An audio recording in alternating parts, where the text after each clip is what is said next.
I sat on the hard wooden bench of the county courthouse, keeping my back perfectly straight. It's a habit you don't lose, not after 12 years in the service. My hands rested calmly on my lap, fingers interlaced, while the air around me smelled of floor wax, old paper, and the overpowering, cheap vanilla perfume my mother had worn since 1995. To my left, across the aisle, sat the people who were supposed to be my family. My father, Frank, was wearing his Sunday best, a tweed jacket that had seen better days, with elbow patches that were fraying at the edges.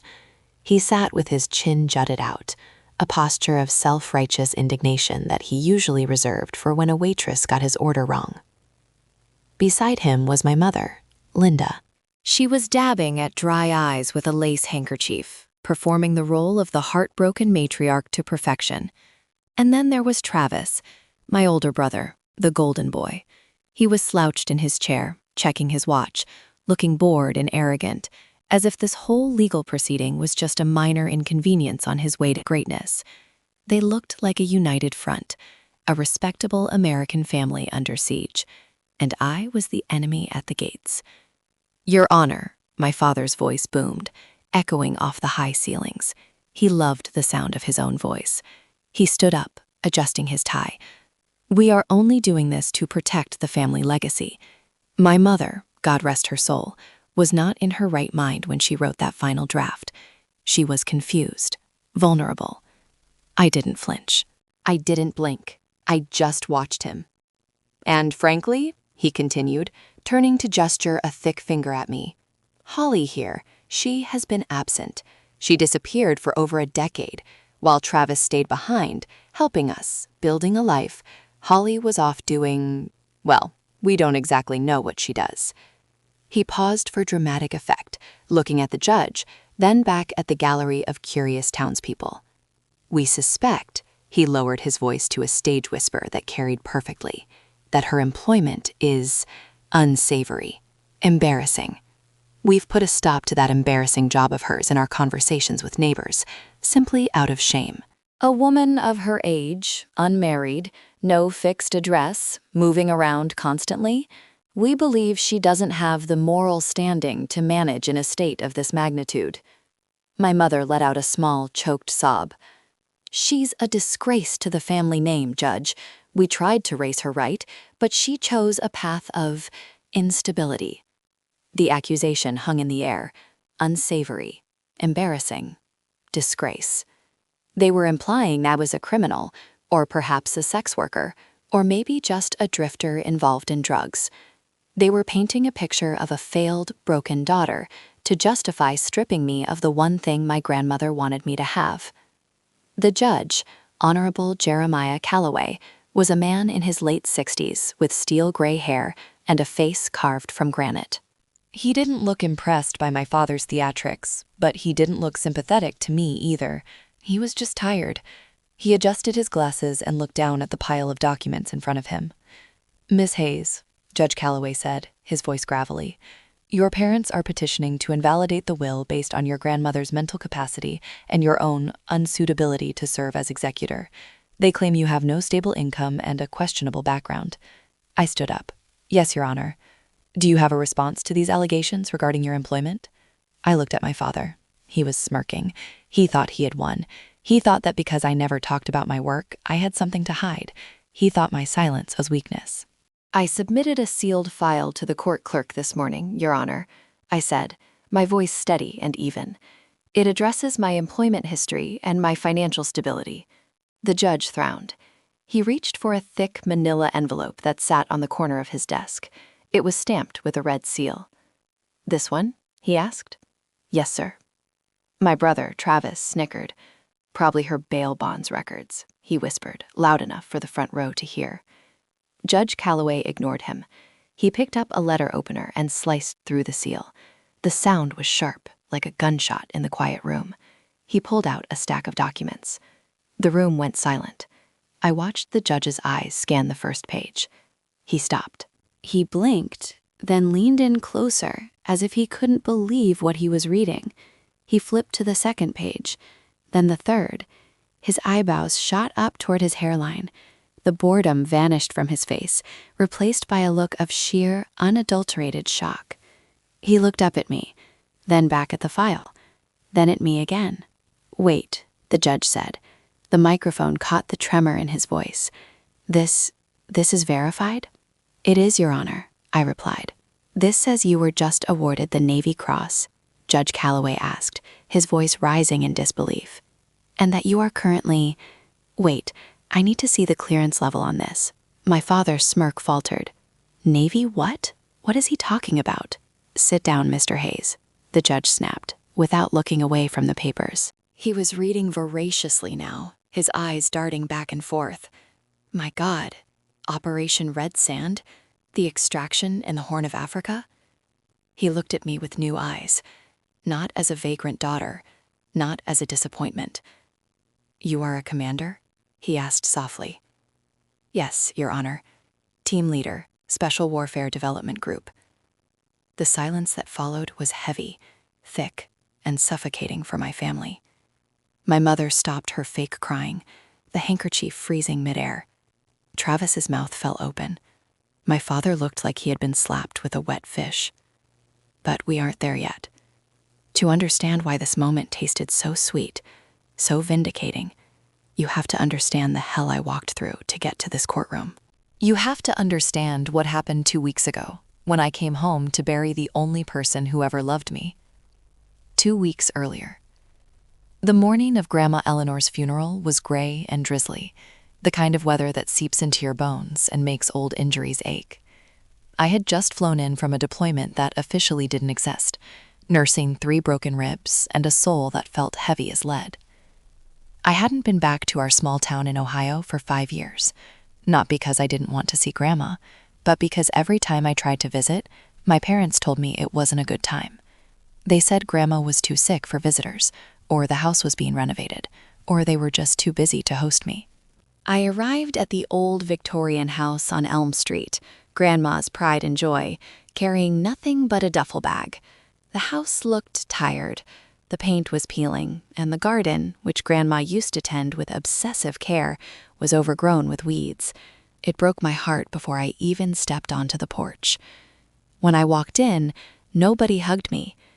"Oh, you made it," my mother said, looking up from a stack of casserole dishes in the kitchen. She didn't move to embrace me. She just scanned my outfit, jeans and a plain black t-shirt. "I hope you brought something decent to wear for the service. We have a reputation to maintain, Holly." "Hello to you too, Mom," I said, dropping my bag by the door. "Where's Dad?" "He's with Travis, helping him get ready. Poor Travis is taking this so hard." "He was with her until the very end, you know. He's devastated." The implication was clear. Travis was here. You weren't. I walked into the living room. My brother, Travis, was lounging on Grandma's favorite velvet armchair, playing a game on his phone. He looked heavier than the last time I saw him, his face puffy, his eyes bloodshot. He didn't look devastated. He looked hungover. "Hey, sis," he grunted, not looking up. "Long time no see. Heard you were around." "Travis," I nodded. "Where am I sleeping?" "Your old room is full of boxes," Mom called out from the kitchen. "Travis is using the guest suite because he needs his rest. You can take the sofa. It pulls out." I'm a 34-year-old woman. I command a unit of the most lethal operators on the planet. I have slept in mud, in snow, and in the cargo hold of C-130s under enemy fire. But being told to sleep on the sofa in the house I grew up in, while my unemployed brother took the master guest suite, stung in a way no physical pain ever could. "Fine," I said. That afternoon at the funeral, I stood off to the side. My parents and Travis stood in the front row, accepting condolences like they were the stars of the show. "She was a saint," Dad told the pastor, shaking his hand vigorously. "We took care of her, you know. It was a burden, but family is family." I saw neighbors whispering and looking at me. "Is that Holly? She looks rough, no makeup." I heard she couldn't hold down a job in the city, probably came back for a handout. I wanted to scream. I wanted to tell them that I had been sending checks, huge checks, home every month for 10 years to pay for Grandma's care. I wanted to tell them that the reason I wasn't there was that I was serving my country in places they couldn't find on a map. But I stayed silent. The mission comes first. Operational security comes first. And frankly, explaining myself to people committed to misunderstanding me felt like a waste of ammunition. After the burial, we went back to the house. I found a quiet moment and pulled out a thick envelope for my jacket. It contained $10,000 in cash, my hazard pay bonus. I had brought it because I noticed the roof was leaking and I wanted to help fix it. I walked toward the kitchen to find Mom. I stopped just outside the door when I heard her voice. She was on the phone. "Yes, Carol, she's here," Mom was saying, her voice dripping with artificial sweetness. "Oh, it's heartbreaking. She looks wasted, gaunt. I think it's drugs, honestly. Or maybe she's just living rough. It's so hard for Frank and me, seeing our daughter fail like this, while Travis is doing so well with his investments. We just pray she doesn't ask for money. We don't have anything left to give." My hand gripped the envelope so hard the paper crinkled. Travis doing well? Travis hadn't held a job since 2018. Me asking for money? I was the one funding this entire charade. I slowly put the envelope back into my pocket. That was the first crack in the dam. The first realization that I wasn't just the black sheep. I was the scapegoat. They needed me to be a failure so they could feel better about their own mediocrity. They needed a villain to make themselves the heroes. I walked into the kitchen. Mom jumped, nearly dropping the phone. "Holly, I didn't hear you coming," she stammered, hanging up. "Clearly," I said, my voice flat. "Is there coffee?" "In the pot," she said, smoothing her dress, her eyes darting away from mine. "We have the lawyer coming over for dinner tonight. Mark. You remember Mark, don't you?" Mark, my high school boyfriend, the one who dumped me before prom because his parents told me I was from the wrong side of the tracks, despite us living on the same street. He was a lawyer now? "I remember him," I said. "He's handling Grandma's estate," Mom said, a greedy glint appearing in her eyes. "Hopefully we can get this settled quickly. Travis needs his share to expand his business portfolio." I took a sip of the bitter, cold coffee. "I'm sure he does," I said. The dining room table was set with Grandma's fine china, the stuff we were never allowed to touch when we were kids. Now, Travis was clinking his fork against the delicate porcelain with careless abandon, shoveling pot roast into his mouth. Mark sat at the head of the table. He had filled out, his hairline receding, wearing a suit that cost more than my first car. He looked at me with a mix of pity and condescension. "Good to see you, Holly," Mark said, flashing a practiced smile. "Life treating you well?" "It's busy," I said, cutting my meat with precision. "And you? Ambulance chasing going well?" My father choked on his wine. "Holly, show some respect. Mark is a partner at the firm now." "It's fine, Frank." Mark waved a hand magnanimously. "So, shall we get down to business? Eleanor wanted the will read as soon as possible after her passing." The air in the room changed instantly. The chewing stopped. My mother leaned forward, her eyes wide. Travis wiped his mouth with the back of his hand. This was it, the payday they had been waiting for. Mark opened a leather folder. Eleanor Hayes was of sound mind and body. He droned on through the legalese. "Skip to the assets, Mark," Travis interrupted. "Who gets the house?" Mark cleared his throat. He looked uncomfortable. He adjusted his collar. "Right, well, regarding the financial assets, savings, bonds, and the life insurance policy, those have been exhausted over the last few years for her care." "What?" Dad slammed his hand on the table. "Exhausted? She had a pension, and the money we, managed." "Care is expensive, Frank," Mark said. "But there remains the property, the estate at 42 Elm Street, valued at approximately $2 million due to the recent zoning changes and historical value." "$2 million," Mom breathed. She actually licked her lips. It was grotesque. "And," Mark continued, his eyes flicking to me, "Eleanor left specific instructions regarding the house." "Go on," Dad urged. "She has bequeathed the property at 42 Elm Street and all contents therein." Mark paused. "To her granddaughter, Holly Hayes. The silence was absolute. It was heavy enough to crush bones. Then, the explosion. "What?" Travis roared, standing up so fast his chair toppled over backward. "That's a lie. She wouldn't give it to her. She's never even here." "This is a mistake," Mom screeched, her face turning a blotchy red. "Mark, read it again. It must say Travis or us." "It says Holly," Mark said, looking at the paper. "In fee simple absolute, sole owner." My father turned to me, his face twisted into a mask of pure hatred. "You," he hissed. "You did this. You manipulated her. You came back when we weren't looking and poisoned her mind against us." I sat calmly, taking a sip of water. "I haven't seen Grandma in 5 years, Dad. You made sure of that, remember?" "She was senile," Mom shouted. She didn't know what she was doing. We've been here every day. We changed her sheets, we fed her, and she gives the house to this ghost?" "Mom, calm down," I said, though my heart was hammering against my ribs. Not from fear, but from a strange sense of validation. Grandma knew. Even in her silence, she knew. "Don't you tell me to calm down." Mom pointed a shaking finger at me. "You don't deserve this house, Holly. You don't deserve a single brick of it. You're a failure. You have no husband, no kids, no career. What are you going to do with a $2 million house? Sell it for drugs?" "I don't do drugs, Mom," I said quietly. "We are going to fight this," Dad declared, standing up to join Travis. "Mark, what can we do?" Mark sighed, looking between me and my parents. He was calculating the odds.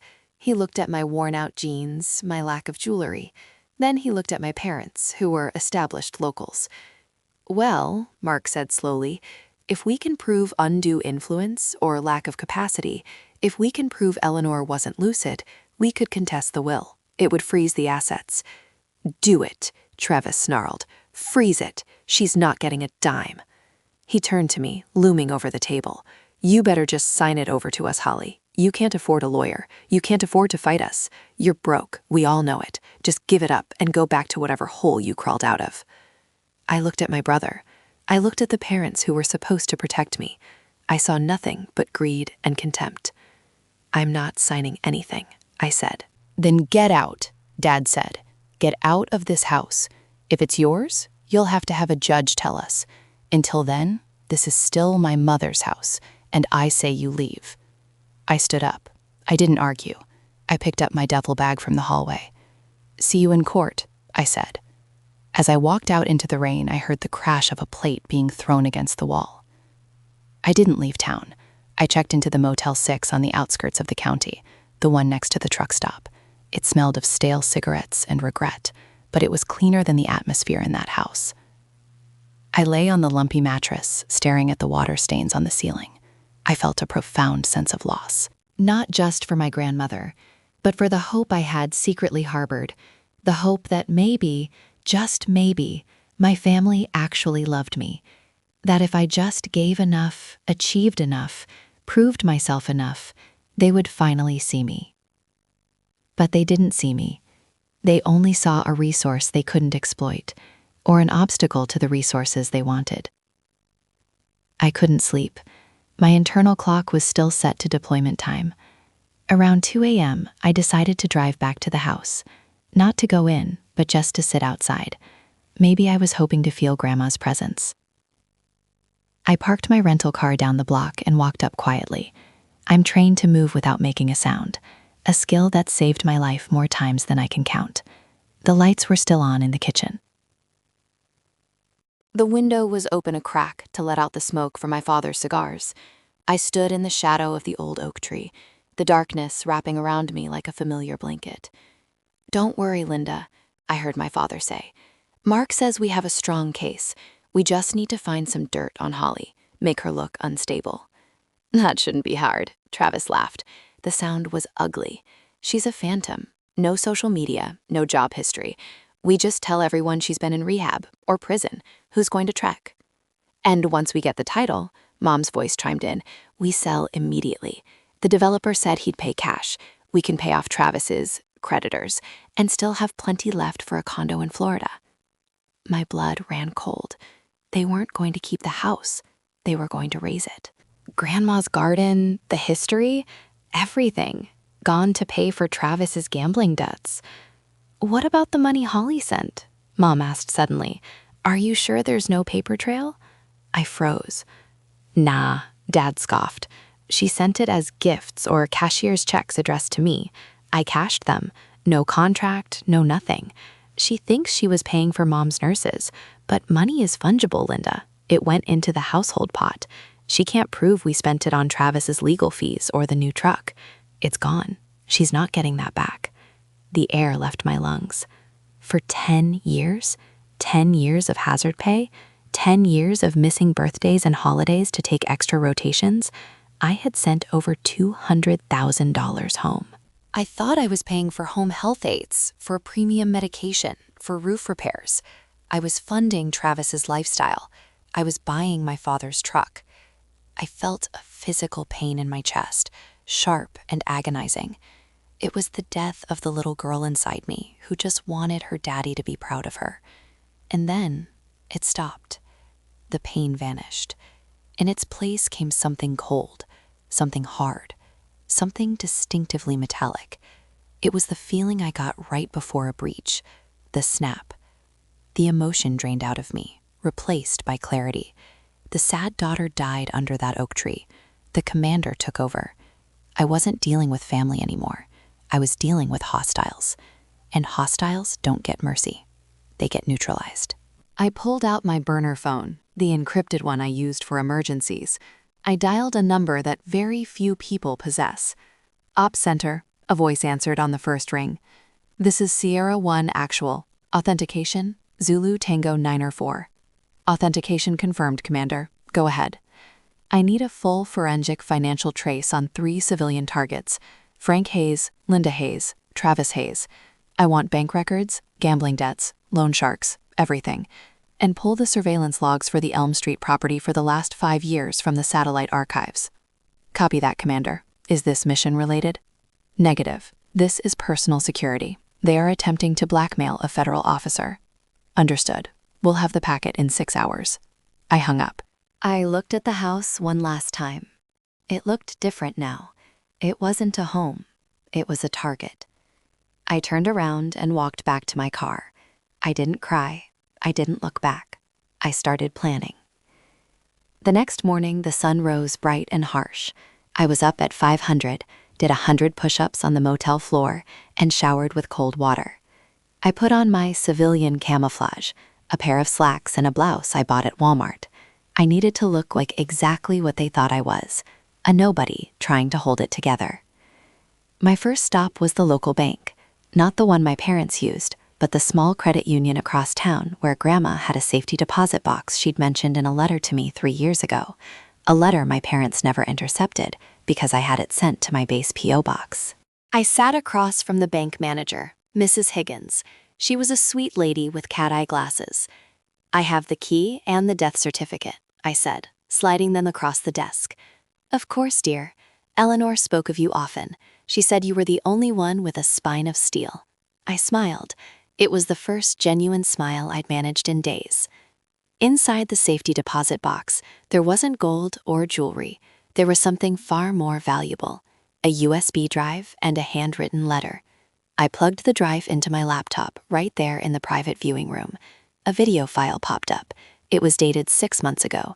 Grandma was sitting in her armchair, looking frail, but her eyes were sharp. Holly, video Grandma said, her voice raspy. If you're watching this, I'm gone. And if I know my son Frank and that wife of his, they are trying to pick my bones clean. They've been bullying me, Holly, trying to get me to sign the house over to Travis. They think I don't know about the gambling or the loans. They think I don't know they steal the money you send. I watched, my jaw set tight. I'm leaving the house to you, but I know they'll fight it. So I went to a different lawyer, Mr. Henderson in the next county. He has everything documented. The times they screamed at me, the times they refused to get me medicine until I signed checks for them. It's all there. Use it, honey. Don't let them take my home. I closed the laptop. That was the payload. My next stop was Mr. Henderson's office. He was an ancient man, smelling of tobacco and old leather, but his mind was sharp as a tack. "I've been waiting for you," he said, handing me a thick binder. "Medical records proving her lucidity, affidavits from the nurses your parents fired for asking too many questions, and a ledger of every check your father cashed from you." "Thank you, Mr. Henderson." "Be careful, Holly," he warned. "Mark, their lawyer, he's dirty. He's going to play ugly." "I'm counting on it," I said. I didn't have to wait long. As I was leaving Henderson's office, my phone buzzed. It was Mark. "Holly, we need to talk. Meet me at the diner, alone." I agreed. I arrived 10 minutes early and chose a booth in the corner. I placed my phone face down on the table, recording app running in the background. Mark slid into the booth opposite me. He didn't order anything. "Look, Holly," he started, his voice lowered. "I'm trying to help you here. Your parents are furious. They are going to drag your name through the mud. They're going to bring up everything." "Bring up what, Mark? I have nothing to hide." He leaned in. "We know you don't have a job. We know you're struggling. This lawsuit will drain you. You can't afford me. You can't afford court fees. So what do you suggest?" "Take a settlement," he said, sliding a napkin across the table. He had written a number on it. $5,000. $5,000? I asked, raising an eyebrow. "For a $2 million estate?" "It's $5,000 more than you have," he smirked. "Take it. Sign a quitclaim deed. Leave town. Go back to wherever you disappear to. Spare yourself the embarrassment of the town finding out you're a failure." "And if I refuse?" Mark's face hardened. The mask slipped. "Then we destroy you. We'll paint you as an elder abuser who abandoned her dying grandmother. We'll make sure you never get a job in this state again. Frank is willing to testify that you stole jewelry before you left 10 years ago. Perjury is a felony, Mark," I said calmly. "It's only perjury if you can prove it," he scoffed. "And who are they going to believe? The pillars of the community or the runaway daughter?" I picked up the napkin. I folded it neatly. "You're right, Mark," I said, looking him dead in the eye. "It's all about proof." I stood up. "I'll see you in court." I walked out, feeling the weight of the phone in my pocket. He had just handed me the ammo. Now I just needed to wait for them to walk into the line of fire. The week leading up to the preliminary hearing was a masterclass in small-town warfare. My parents didn't just sue me, they launched a smear campaign. In a town of 5,000 people, word travels faster than light. I went to the grocery store to buy protein bars and water. The cashier, a woman I'd known since kindergarten, wouldn't look me in the eye. "Is that all?" she mumbled. "Yeah, thanks, Sarah," I said. "You know," she said, snapping her gum, "it's really messed up what you're doing to your folks after everything they did for you." "You don't know the story, Sarah." "I know enough. Travis told everyone how you tried to pawn your grandma's wedding ring." I walked out, my knuckles white on the plastic bags. They were rewriting history, and everyone was buying the authorized edition. When I got back to the motel, I found a pile of trash dumped on the hood of my rental car. Inside the pile was a box of my old things they must have cleared out of the attic. High school yearbooks, old trophies, and my dress blues. My dress uniform, the one I had left there for safekeeping in a sealed garment bag. They had cut it. Someone had taken scissors to the sleeves, shredding the fabric. It was a desecration. They thought it was a costume. They didn't know the blood and sweat it took to earn that uniform. I picked up the shredded jacket. My hands didn't shake. I felt a cold, burning rage in my gut. This was no longer just about a house. This was about honor. My phone rang. It was Travis. "Like the present?" He laughed. He sounded drunk. "You shouldn't have touched my gear, Travis." "Ooh, scary. What are you gonna do? Karate chop me?" He snorted. "Listen, you bitch. We have witnesses. Mom got Mrs. Gable next door to say she saw you yelling at Grandma. We have the whole town on our side. Just give up." "Is that all, Travis?" "No. I know you're hiding something. People like you always have secrets. When I get that house, I'm gonna burn all your crap. I'm gonna erase you from this family." "You're doing a great job of that yourself," I said. "Enjoy the house while you can. imagining it. "It's mine," he screamed. "I deserve it. I stayed." I dealt with her diapers. I deserve it. "Hubris, Travis," I said softly. "Look it up." I hung up. I spent the next 2 days preparing. I met with the JAG officer from my base who had flown in quietly to act as my co-counsel, though he would sit in the gallery until needed. We organized the financial records. We cataloged the abuse. The most damning piece of evidence came from the Op Center, my team's intelligence support. They had accessed Travis's online gambling accounts. He wasn't just in debt. He was $300,000 in the hole to an offshore betting site. And 3 months ago, a transfer of $50,000 was made from my father's account to that site. The date of the transfer matched perfectly with the date I had sent a medical emergency check for Grandma's imaginary hip surgery. They had stolen money meant for a dying woman's surgery to pay a bookie. I stared at the spreadsheet. It was black and white. It was theft. It was fraud. It was elder abuse. "You guys are done," I whispered to the empty motel room. The night before the trial, Mom sent me a text. "Please, Holly, don't make us do this. Just sign the papers. We can still be a family. We love you." It was the gaslighting cherry on top of the toxic sundae. They loved me. They loved my wallet. They loved my silence. I didn't reply. I turned off my phone. I cleaned my boots. I ironed my shirt. I prepared for battle. Present day, the courtroom. The air was thick with the humidity of lies. We were 3 hours into the hearing, and my family's lawyer, Mark, was putting on a clinic in character assassination. He called Mrs. Gable, the neighbor, to the stand.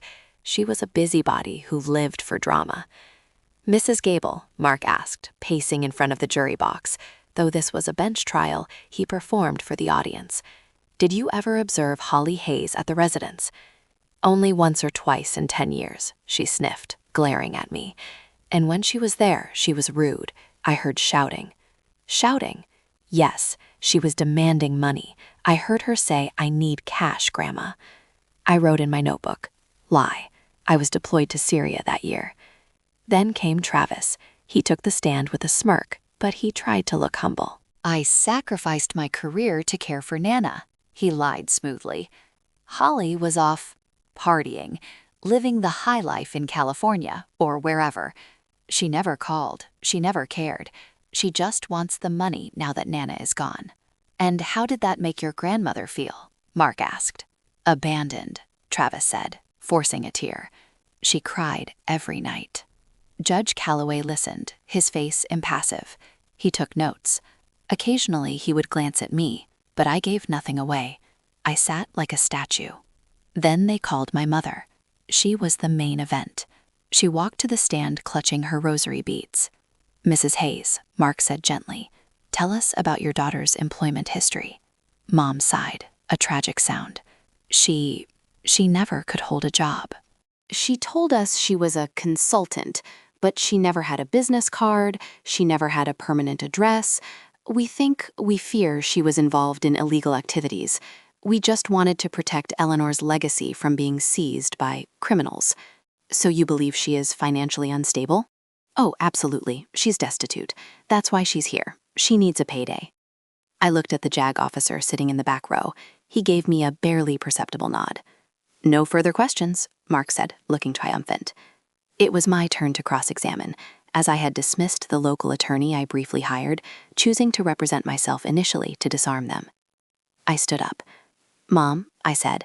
"Mrs. Hayes to you," she snapped. "Mrs. Hayes." "You claim I never send money?" "Never." She lied under oath. "Not a dime." "And you claim I have no job?" "None that you can speak of in polite society." "Thank you," I said. "No further questions." I didn't need to fight her on the stand. I didn't need to scream. I had the documents. Judge Calloway looked at me. "Ms. Hayes, is it your turn to present your case?" "Yes, Your Honor," I said. "But before I call my witnesses, I would like to address the court regarding my character and financial standing, as that is the cornerstone of the plaintiff's argument against my executorship." "Proceed," the judge said. The plaintiffs claim I am a vagrant, a criminal, a financial failure, I said, my voice projecting clearly to the back of the room. They claim my employment is shameful. I have remained silent on this matter for 12 years to protect the operational security of my unit and the safety of my family. But since my family has chosen to weaponize that silence, I am forced to break it. I picked up the second sealed envelope on my table. I submit to the court my unredacted service record, authorized for release this morning by the Department of the Navy, along with my financial statements from the Navy Federal Credit Union. This brings us back to the moment the judge opened the file, the moment the atmosphere shifted. The courtroom was silent, save for the rustling of pages as Judge Calloway read. My father was leaning forward, squinting, trying to see what was in the file. He looked annoyed that the judge was taking so long. He wanted the gavel to bang. He wanted the eviction order. "Your Honor," Dad said impatiently, "can we wrap this up? It's clearly just some fake resume she printed out." Judge Calloway slowly lowered the papers. He took off his glasses. He looked at my father with an expression that could freeze water. "Mr. Hayes," the judge said, his voice dangerously low, "you stated under oath that your daughter holds an embarrassing job. You implied she is a criminal." "Well, yes," Dad stammered. "We suspect." "Suspicion is a dangerous thing," Calloway cut him off. He turned to the gallery. "For the record, and let the court reporter transcribe this clearly, Miss Hayes is not unemployed." He held up a document with a gold seal. "She is a commander in the United States Navy. She is a Tier 1 operator with SEAL Team 6 Development Group. She has served 8 combat tours." A gasp rippled through the room. People started whispering. "SEAL? A woman? Team 6? Like the movies?" "She is a recipient of the Silver Star," the judge continued, reading from the list. 2 Purple Hearts, and, as of 2 weeks ago, the Navy Cross for extraordinary heroism. He looked at my mother. "Mrs. Hayes, you said she was wasted and gaunt when she arrived. The medical report here indicates she was recovering from injuries sustained while shielding 3 hostages from a grenade blast. That is why she looked tired." My mother's face went white. She looked like she was going to faint. I didn't know," she whispered. "You didn't know?" the judge asked. "Or you didn't ask?" He turned to Travis. "And regarding her finances? Mr. Hayes, you claimed she was destitute?" Travis shifted in his seat, sweating. "Well, she drives a rental. She has no house." "This financial statement," the judge tapped a paper, "shows that Miss Hayes has a savings account balance that exceeds the value of the estate in question. She has been saving her flight pay and hazard pay for 12 years. The judge leaned over the bench, looking directly at my father. "She didn't need this inheritance, Mr. Hayes. She doesn't need this house. She has enough money to buy this whole block." My father slumped back in his chair.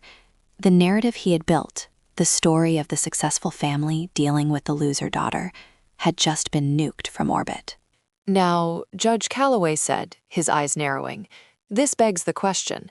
If she has plenty of money, and if she has been sending checks home as she claims, where did that money go? Because the estate accounts are empty." Mark, the lawyer, stood up abruptly. "Your Honor, we request a recess." "Denied," Calloway barked. "Sit down, counsel. We are just getting to the interesting part." I stood up. "Your Honor, if I may." "The floor is yours, Commander," the judge said, and for the first time he saluted me, a small, respectful nod of the head. I walked to the center of the room. I turned to face my family. I didn't yell. I didn't scream. I used my command voice, the one that cuts through the noise of battle. "For 10 years, I said, looking at Travis, I sent $2,000 a month, sometimes more. I sent it to help Grandma. I thought I was paying for nurses. I thought I was paying for dignity." I pulled out the spreadsheet my team had compiled. But according to these bank records, I held them up, every single check was cashed by Frank Hayes, and within 24 hours of deposit, 80% of those funds were transferred to Lucky 7 Online, an offshore gambling site registered to Travis Hayes. The room erupted. "Order!" the judge shouted. "Order!" Travis jumped up. "That's a lie. That's fake."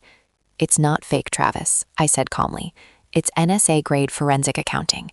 You stole my money. You stole Grandma's money, and you tried to steal my reputation to cover your tracks." My mother put her hand to her chest. "Frank, is this true?" She looked at my dad. Dad wasn't looking at her. He was looking at his shoes, his face purple with shame and rage. We needed it," Dad muttered. "Travis was in trouble. Bad people were after him." "So you robbed your mother?" I asked. "And you blamed your daughter?" "You could afford it," Dad yelled, suddenly looking up, eyes wild. "You have all this money. You have this big, fancy job. Why shouldn't you help your brother? Family helps family." "Family doesn't steal," I said, "and family doesn't sue you for being a disgrace while spending your money." I turned back to the judge. "Your Honor, I have one more piece of evidence, a video testimony from Eleanor Hayes herself." Mark, the lawyer, looked like he was about to vomit. "Objection. Hearsay." "It's a dying declaration," the judge ruled. "Play it." I plugged my laptop into the court's AV system. The screens around the room flickered to life. And there was Grandma, big as life. The silence in the room was absolute. Even Travis stopped breathing. The screen flickered, the pixels adjusting until the image of my grandmother, Eleanor Hayes, filled the monitors mounted on the courtroom walls. She was sitting in her favorite wingback chair, wearing the blue cardigan I had sent her for Christmas 3 years ago. The date stamp in the corner of the video showed it was recorded just 6 months prior. In the courtroom, you could hear a pin drop. My father, Frank, was gripping the edge of the defense table so hard his knuckles were white. Travis was shaking his head slightly, a silent prayer that this wasn't happening. "My name is Eleanor Hayes," Video Grandma began, her voice raspy but surprisingly firm. She looked directly into the camera lens. "And I am recording this statement because I know my son." On the screen, she paused to take a sip of water. My heart ached seeing her hands tremble, but her eyes were sharp, sharper than they had been in years. "I know that when I pass," she continued, "Frank and Linda will try to take the house. They will say I was confused. They will say I was senile. They will say my granddaughter, Holly, abandoned me." She leaned forward. "Let me be clear. Holly is the only reason I am still alive to record this. Every pill I take, every meal I eat, the roof over my head, it is all paid for by Holly. She sends checks. She thinks I don't know that Frank cashes them and spends them on his truck or on Travis's gambling debts. But I know. I hear them talking when they think I'm asleep." A gasp ripped through the gallery. My mother let out a strangled noise, something between a sob and a shriek. "She's lying. She didn't know what she was saying." "Silence," Judge Calloway roared, slamming his gavel down with such force it made the water pitcher jump. "Another outburst, Mrs. Hayes, and I will have you removed in handcuffs." On the screen, Grandma continued, "I cannot let them take the only thing I have left to give her. So on this day, with my attorney, Mr. Henderson present, I am not just writing a will. I am executing a quitclaim deed." Mark, the slimeball lawyer, suddenly stood up, his face draining of color. He knew what that meant. "I am transferring the title of the property at 42 Elm Street to Holly Hayes, effective immediately," Grandma said. "I am retaining a life estate, meaning I can live here until I die. But the moment I take my last breath, the house does not go into probate. It does not go to the estate. It belongs fully and legally to Holly. It is already hers." The video cut to black. The silence that followed was heavy, suffocating, and absolute. Judge Calloway slowly turned his eyes toward Mark.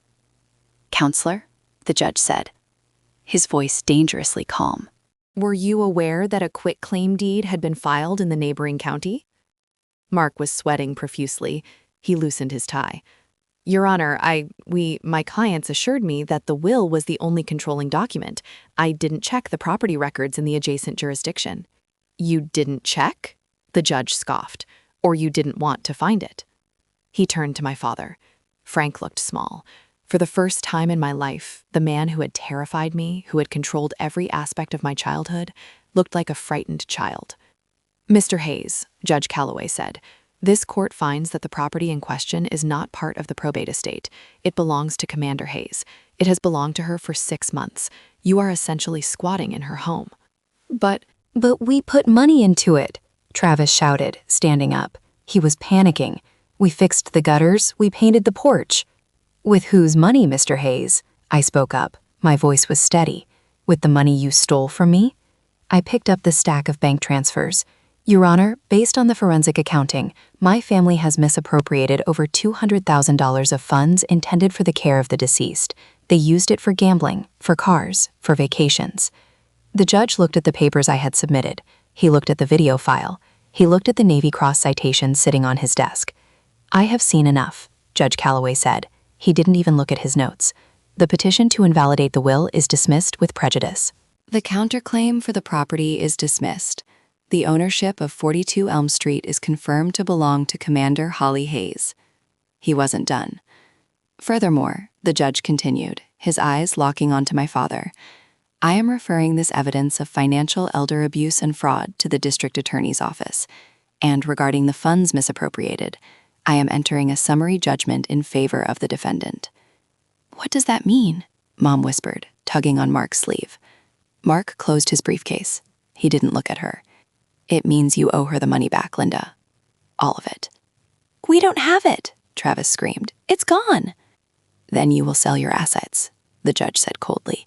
"You will garnish your wages. I don't care how you do it." But you will pay this officer back every single dime you stole while she was out there bleeding for this country. My father put his head in his hands.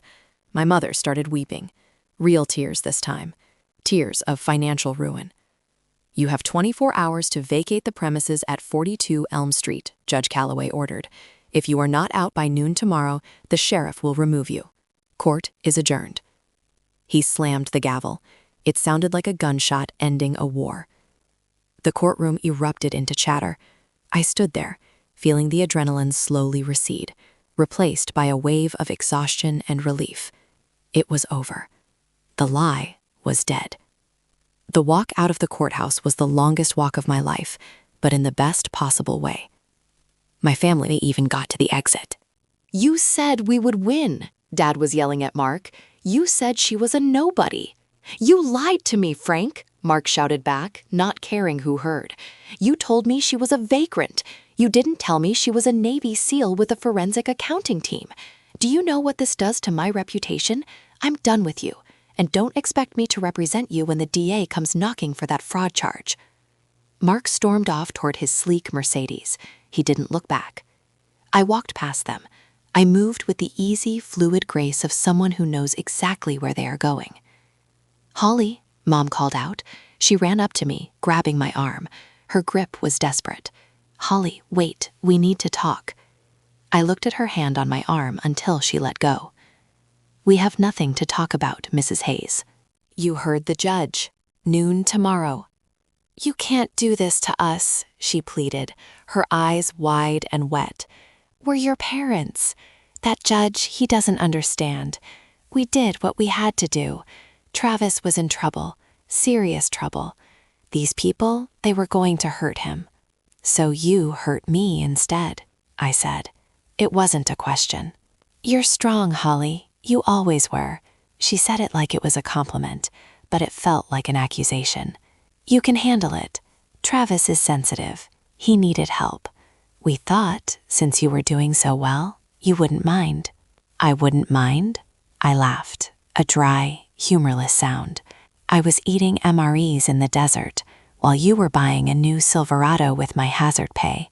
I was missing Christmas for 10 years while you told the neighbors I was a drug addict." "We were just embarrassed," she cried. "We didn't know how to explain why you weren't married, why you didn't have a normal life. It was just a story, Holly. It didn't mean anything."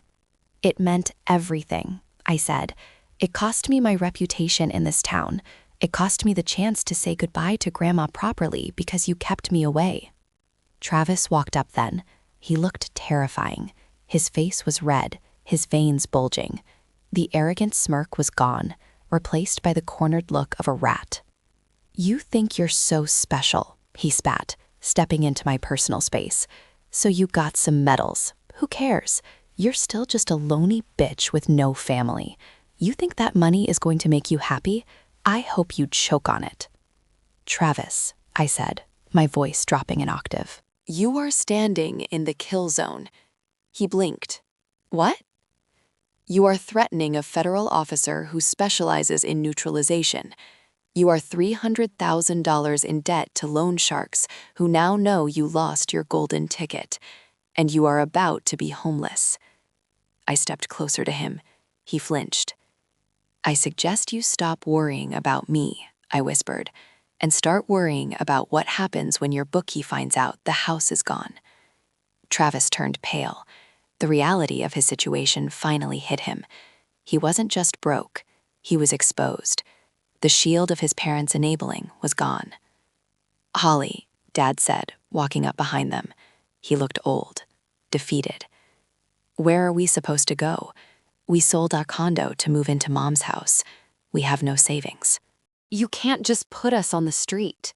You have a truck, I said, the one you bought with my money. I suggest you sleep in that.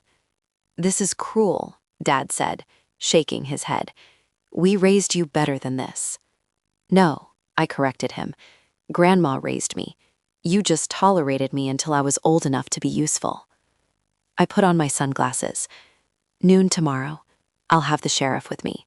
If there is a single scratch on the walls or a single item missing from the inventory, I will press charges for theft on top of the fraud. I walked away. I didn't look back at the 3 people standing on the courthouse steps. They looked like strangers.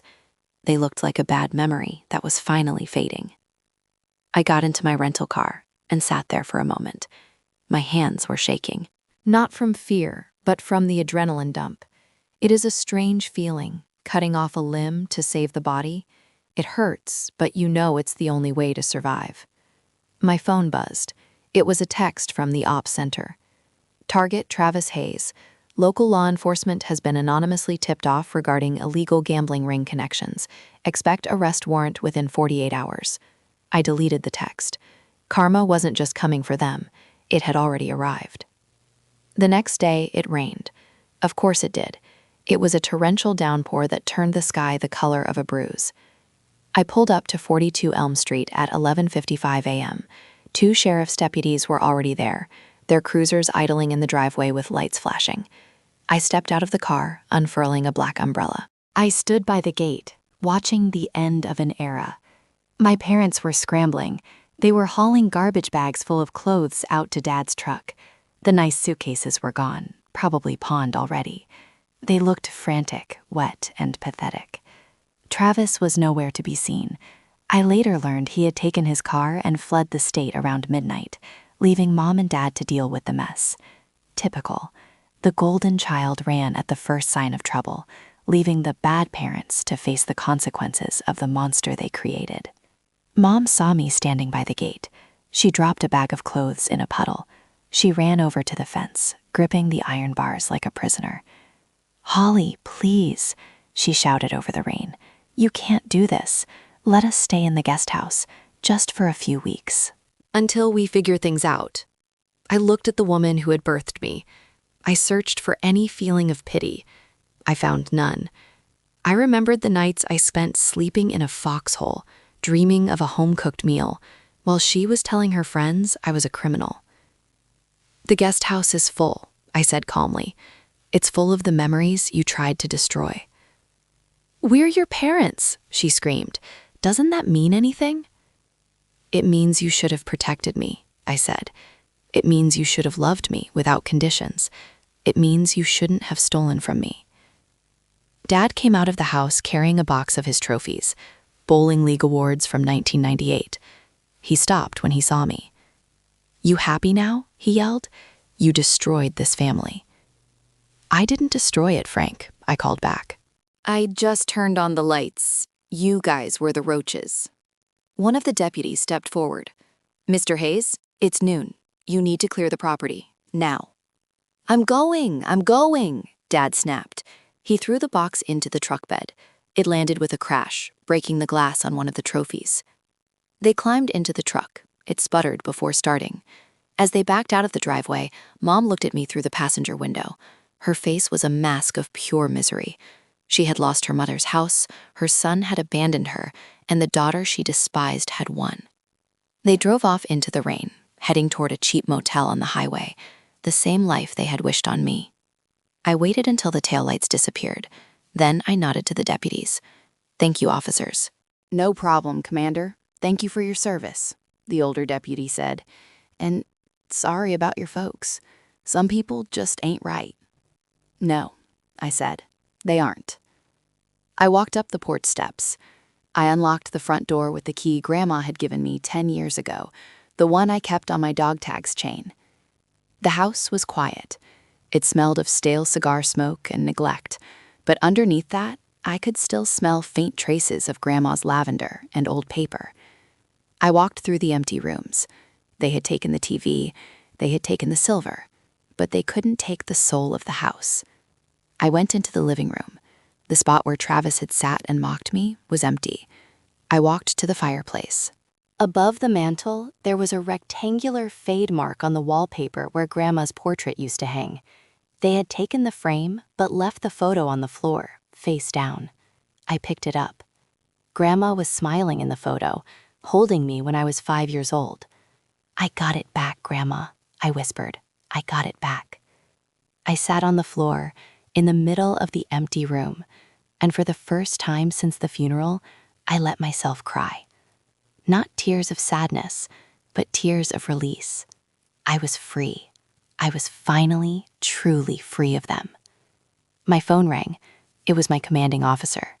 "Hayes," he barked. "Sir, leave approved. You have 6 months. Get your head right. Fix up that house. We need you back at full capacity." "Roger that, sir." "And Hayes?" "Yes, sir."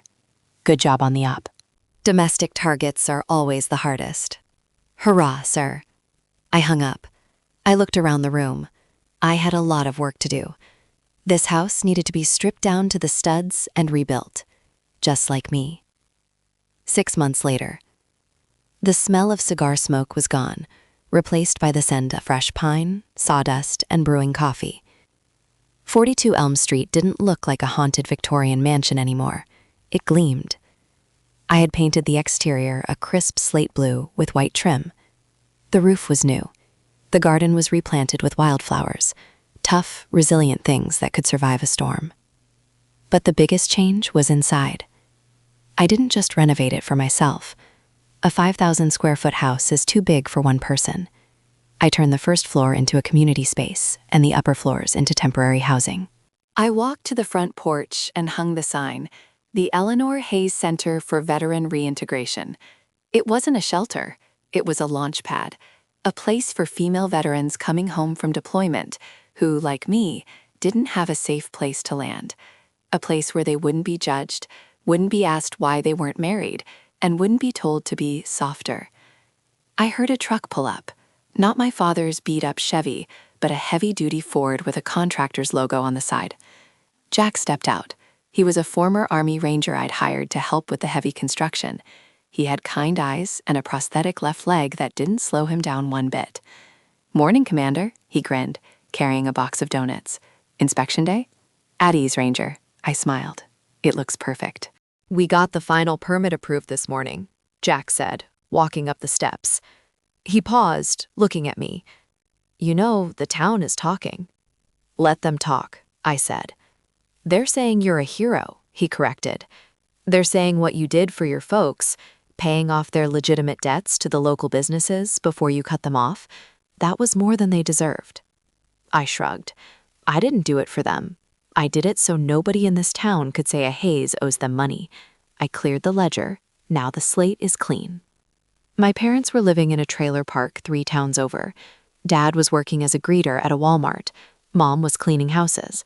Travis was currently serving 2 years in state prison for wire fraud and illegal gambling. I hadn't spoken to them since the day in the rain. I didn't hate them anymore. I just felt nothing. They were strangers who shared my DNA. "Well," Jack said, putting a hand on my shoulder. It felt warm, grounding. "You built something good here, Holly. Your grandma would be proud." "I think she would," I said. We walked inside. The main hall was filled with light. In the center, above the fireplace, I had hung 2 things. On the left, Grandma's portrait, restored in a beautiful new frame. On the right, my Navy cross, encased in glass. The shameful job and the senile old woman, the two pillars that held this house up. I stood there for a moment, letting the peace wash over me. For years, I had been the provider, the fixer, the ATM. I had tried to buy love, thinking that was the only way to earn it. I learned the hard way that you can't buy loyalty, and you can't negotiate with terrorists, even if they sit at your dinner table. "Ready to open the doors?" Jack asked. I looked at the front door. Through the glass, I could see a car pulling up. It was a young woman, wearing a duffel bag and a fatigued expression I knew all too well. She looked scared. She looked lost. She looked like me 10 years ago. "I'm ready," I said. I walked to the door and threw it open. "Welcome home," I said to the stranger. And for the first time in my life, I truly meant it. Thank you for listening to my story. It wasn't easy to relive those moments. The courtroom, the betrayal, the look on my mother's face. But I told this story because I know I'm not the only one. I know there are people listening right now who are being used, manipulated, or undervalued by the people who are supposed to love them. Don't forget to subscribe and hit that bell. We have more stories coming, more battles to win. Until next time, stay strong.